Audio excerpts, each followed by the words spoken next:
নমস্কাৰ প্ৰথমে মই জেৰিনাই মোৰ চেনেললৈ আপোনালোক সকলোকে পুনৰবাৰ স্বাগতম জনালো। আজি মই আপোনালোকৰ বাবে বেচন আৰু চুজিৰ লাড়ুৰ ৰেচিপি এটা লৈ আহিছো।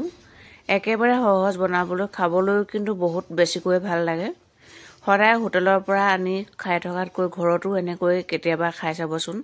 আগতে যদি বনাই খোৱা নাই, বহুত বেছিকৈ ভাল লাগে আৰু বনাবলৈ বেছি সময়ো নালাগে আৰু বেছি বস্তু প্ৰয়োজন নহয়।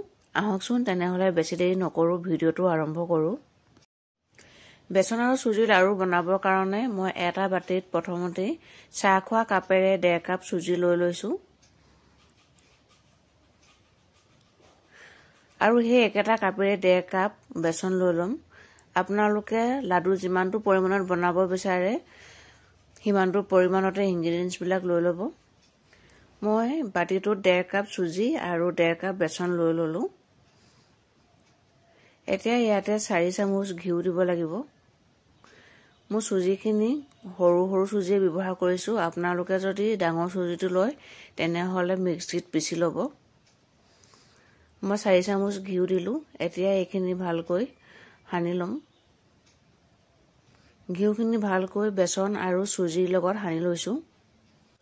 আপোনালোকে বাৰু কেতিয়াবা বেচন আৰু চুজি লাড়ু বনাই খাইছেনে?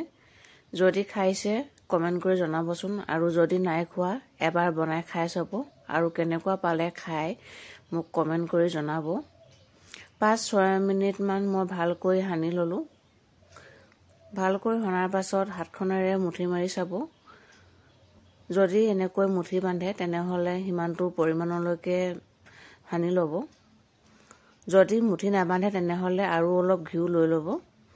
এতিয়া মই এগিলাচ ঠাণ্ডা পানী লৈ লৈছো আৰু অলপ অলপকৈ পানী দি আটা মঠাৰ নিচিনাকৈ ডোটো বনাই লব লাগিব।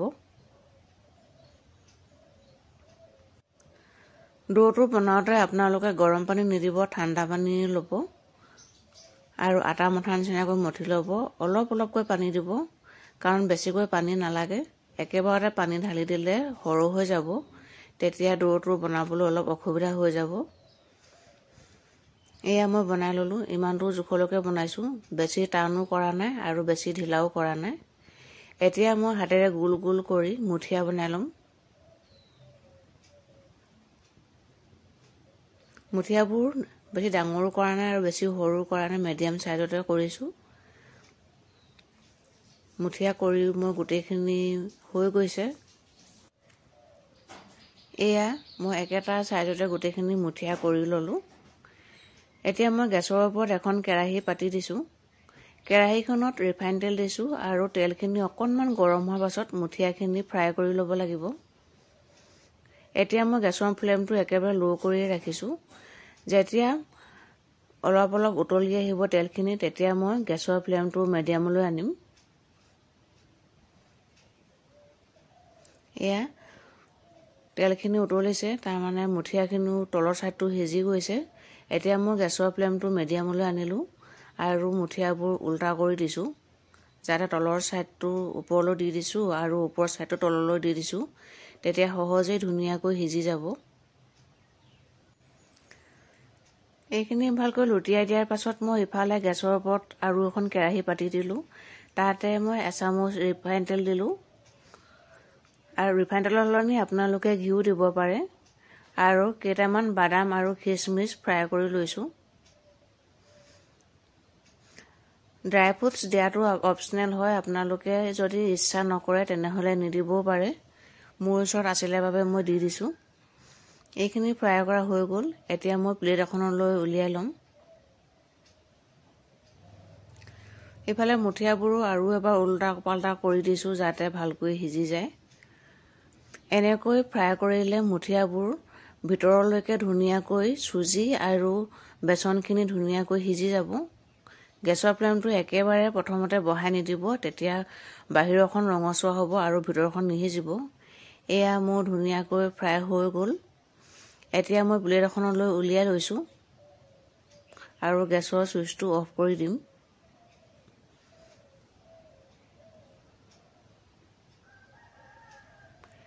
এতিয়া মই চুগাৰ চিৰাপটো ৰেডি কৰি ল'ম। তাৰ বাবে গেছৰ ওপৰত মই এটা চচপেন পাতি দিলো আৰু 1 কাপ চেনি দিছো আৰু 1 কাপ ঠাণ্ডা পানী দিছো।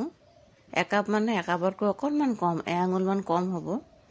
আপোনালোকে যদি চেনি বেছিকৈ খাই ভাল পায় তেনেহ'লে 1.5 কাপমান চেনি দি দিব পাৰে।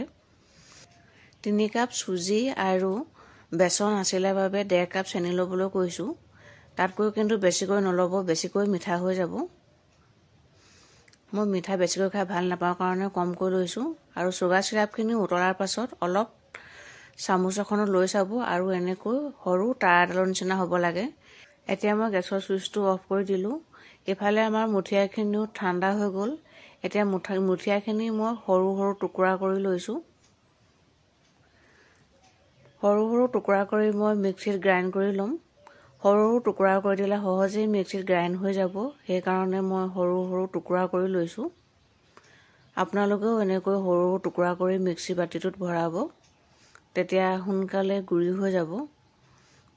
এতিয়া মই মুঠিয়াখিনি মিক্সি বাতিটোত ভৰাই লৈছোঁ আৰু গুড়ি কৰি আনিম।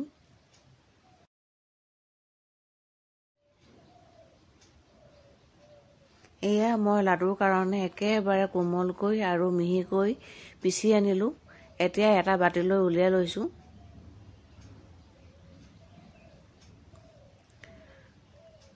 এয়া তলিখনত অলপ লাগি ধৰিছে, সেয়ে মই চামুচ এখনেৰে আকৌ এৰুৱাই লৈছোঁ। এতিয়া বাকী থকাখিনিও মই মিক্সি বাতিটোত গুড়ি কৰি আনিম।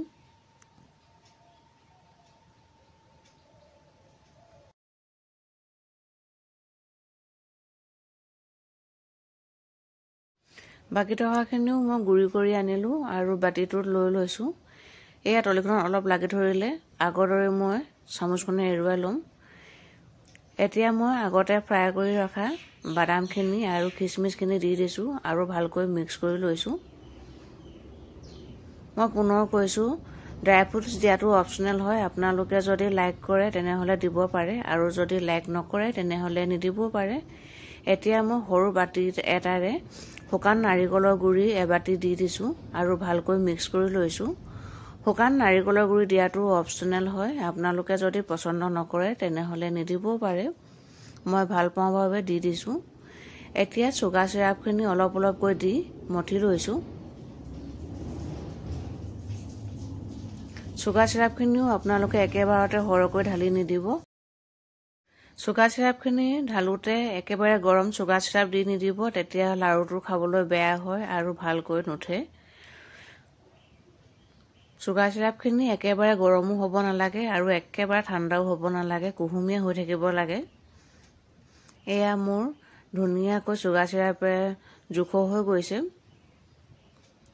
এতিয়া মই লাড়ু বান্ধিব পৰা হৈ গৈছে। এতিয়া মই প্ৰথমতে হাতেৰে গোল গোল কৰি লৈছোঁ। এয়া প্ৰথমটো লাড়ু মোৰ হৈ গ'ল। একেবাৰে তৎক্ষণাতে হৈ যায়, দেখিছেনে? খাবলৈ কিন্তু বহুত বেছিকৈয়ে ভাল লাগে। আপোনালোকে লাড়ুৰ জোখটো নিজৰ পচন্দৰ মতে ডাঙৰ বা সৰু কৰি ল'ব পাৰে। এয়া দুটা হৈ গ'ল। মই এনেকৈ গোটেইখিনি লাড়ু কৰি ল'লোঁ। মোৰ ভিডিঅ'টো চাই কেনেকুৱা পালে আপোনালোকে কমেণ্ট কৰি জনাবচোন। আৰু যদি ভাল পালে তেনেহ'লে please please please like, comment আৰু শ্বেয়াৰ কৰি দিব বন্ধুবৰ্গ তথা ফেমিলিৰ মাজত। আৰু মোৰ চেনেলটো যদি প্ৰথমবাৰলৈ চাইছে, মোৰ চেনেলটো নিশ্চয় ছাবস্ক্ৰাইব কৰি দিব আৰু ছাবস্ক্ৰাইব কৰি কাষতে থকা বেলটো টিপি দিব। তেতিয়াহে মোৰ আহিবলগীয়া প্ৰত্যেকটো ভিডিঅ'ৰ নটিফিকেশ্যনবিলাক মই ভিডিঅ'বোৰ আপলোড কৰাৰ লগে লগে পাই যাব। এতিয়া মই লাড়ু এটা ভাঙি দেখাইছোঁ। চাওকচোন কিমান ধুনীয়া হৈছে। মই লগে লগে ভাঙি দেখাইছোঁ আৰু 2 ঘণ্টামানৰ পাছত আৰু ধুনীয়া হ'ব খাবলৈ আৰু অলপ অলপ লাড়ুটো টান টান হ'ব। ভিডিঅ'টো শেষলৈকে চোৱাৰ কাৰণে বহুত বহুত ধন্যবাদ জনালোঁ। আকৌ এটা নতুন ভিডিঅ'ৰ সৈতে আপোনালোকৰ লগত পুনৰ কথা পাতিম। তেতিয়ালৈকে ভালে থাকক, সুস্থ থাকক, হাঁহি থাকক, সুখত থাকক। তেনেহ'লে